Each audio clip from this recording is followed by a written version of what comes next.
Mga idol, nung nakaraan linggo kasi bumisita ako dito para linisin yung mga ano ko rito. Mga tinanim kong kamuting baging kasi dumami na yung damo nag-agawan na sila So nalinisan ko na yon, ito yung resulta ngayon. Ayan maganda yung mga tubo niya. Pero yung doon banda sa dulo, yan hindi ko nalinis, hindi ko na ano yan, hindi ko nabunutan ng damo yan kaya tingnan mo.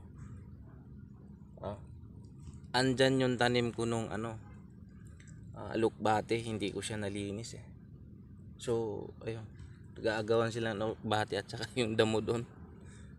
Wala na akong time doon So, ito lang nilinis ko. So, ngayon, ang ganda ng tubo ng talbos. Ayun.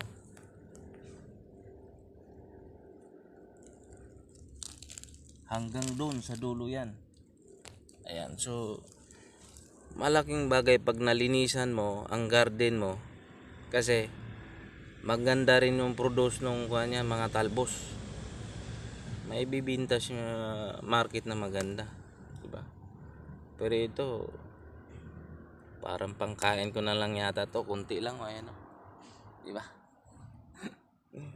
Tiyaga-tiyaga na lang tayo nito para makalibre ng panggulay, pang-ulam sa araw-araw.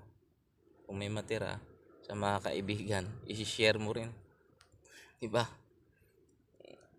Yun lang. Yan. Talbos na walang kamatayan, talbos ng kamote.